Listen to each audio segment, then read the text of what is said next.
Salam sejahtera dalam kasih Tuhan Yesus Kristus. Berjumpa kembali Bapak Ibu Saudara-saudara dikasih Tuhan. Pada kesempatan ini untuk sama-sama kita akan belajar firman Tuhan. Dan kita akan mendapat berkat-berkat dalam firman Tuhan. Pada minggu kedua pada bulan November 2025. Mari sama-sama kita berdoa. Bapa, kami naikkan pujian syukur untuk kesempatan ini. Kembali kami rindu untuk diberkati lewat firman-Mu. Firman-Mu berkuasa dalam setiap kami untuk mengajar, mendidik, mengingatkan. Sebab itu kami perlu. Sebabnya berfirmanlah, urapi hamba-Mu dan urapi jemaat Tuhan. Semua kami mendengarkan. Biar di dalam firman Tuhan kami boleh mengerti dan memahaminya. Kami bersyukur Bapa di sorga, kami akan baca renungkan firman-Mu dalam nama Tuhan Yesus Kristus. Haleluya. Amin.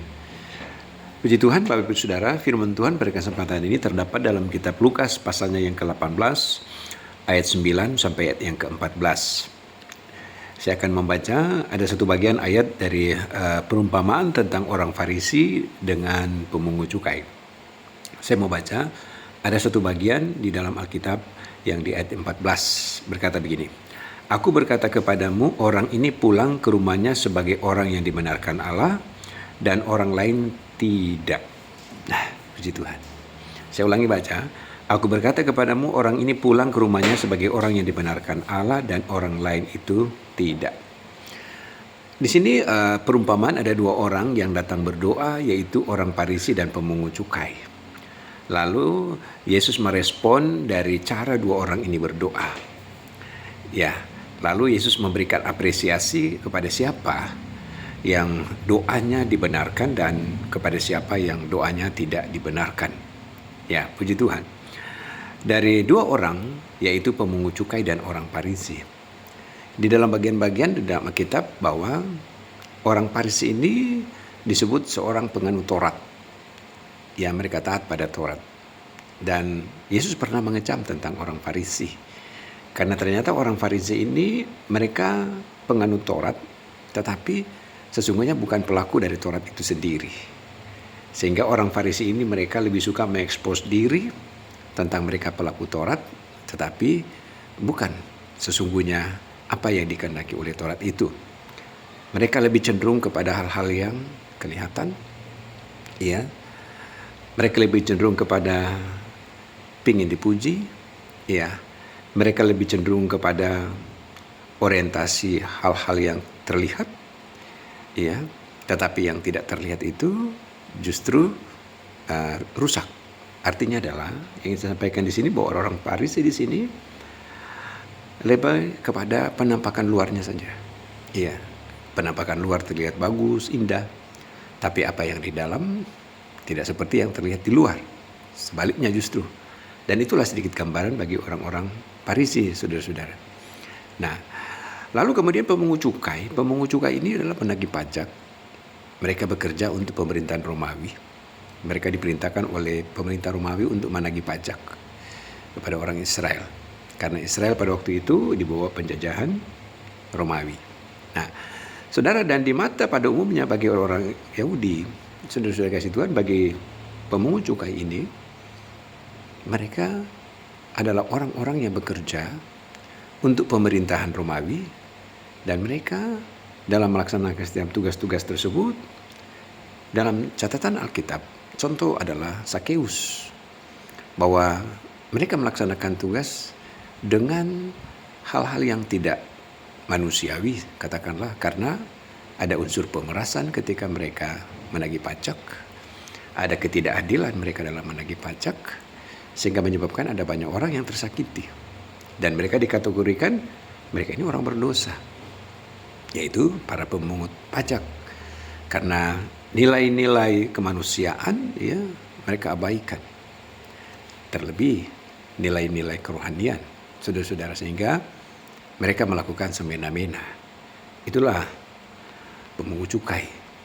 Dan diantaranya adalah Sakeus yang akhirnya dia bertobat. Nah, Bapak Ibu Saudara, dalam tulisan firman Tuhan di sini di perumpamaan ini adalah lalu datanglah berdoa ini orang Farisi dan pemungut cukai. Ketika mereka datang berdoa, orang Farisi dia berdoa, dia mengeksplor tentang kelebihan diri. Kita baca di ayat sebelumnya, dia mengeksplor tentang kelebihan diri. Dia berkata begini ketika ini orang Farisi datang berdoa. Dia berkata begini. Dia berkata, "Ya Allah, aku mengucap syukur kepadamu karena aku tidak sama seperti semua orang lain, bukan perampok, bukan orang lalim, bukan pezina, dan juga bukan seperti pemungut cukai ini." Itu doa dari pemungut cukai. Kalau kita melihat bahwa bobot dari doa pemungut cukai ini, dia mengeksplor tentang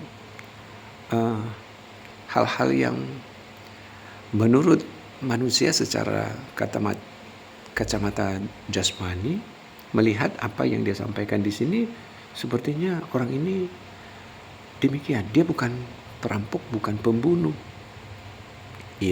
bukan pezina. Nilai-nilai positif yang diekspos, saudara-saudara. Dan yang lebih lagi, dia berkata bahwa aku bukan seperti pemungut cukai ini. Dia menuduh orang lain. Khususnya dia menuduh pemungut cukai. Ibaratnya pemungut cukai ini paling banyak berdosa. Lalu kemudian ayat 12, aku berpuasa 2 kali seminggu. Nah, ini hal-hal yang positif yang dimiliki oleh pemungut cukai. Tetapi ternyata doanya tidak didengar oleh Tuhan. Doanya tidak dibenarkan oleh Allah. Karena apa? Ketika dia datang berdoa, dia mengeksplor tentang dirinya dari segala kelebihan-kelebihan yang dia punya, dengan tujuan adalah dia ingin tunjukkan bahwa dia melebihi dari orang lain. Ini prinsip dalam kehidupan orang, khususnya orang Farisi, bicara tentang keakuan dan kesombongan. Nah, tersirat hal yang sombong yang ada pada bobot doa dari orang Farisi. Tetapi pemungut cukai tidak demikian. Pemungut cukai dalam tulisan firman Tuhan, dia datang berdoa kepada Tuhan. Dia menengadah ke langit, memukul diri, dan dia minta belas kasihan Tuhan karena aku orang berdosa. Itu doa dari pemungut cukai. Nah, di waktu yang singkat ini saya memberikan sebuah kesimpulan di sini bahwa ternyata apa yang dilakukan oleh orang Farisi ini, kenapa dikatakan orang ini tidak dibenarkan? Karena dia berdoa dengan keakuan hidup, dengan kesombongan. Segala kelebihan yang dia punya dia sampaikan itu. Dia tidak memiliki kerendahan hati. Tetapi pemungut cukai, sekalipun dia orang berdosa, tapi dia datang kepada Tuhan, dia menghampakan diri. Dia berkata, dia minta belas kasihan Tuhan. Dalam Alkitab berkata, dia memukul diri. Ini adalah penyesalan. Dan kemudian dia minta supaya Tuhan mengasihi dia, karena dia orang berdosa.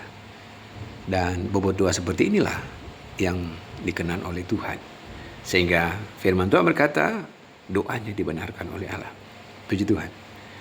Lalu di ayat yang ke-13 di sini, pemungut cukai dapat disimpulkan di ayat 14 bahwa dia datang kepada Tuhan dengan kerendahan hati. Sedangkan orang Farisi tidak dengan kerendahan hati, tapi dengan keakuan dan kesombongan.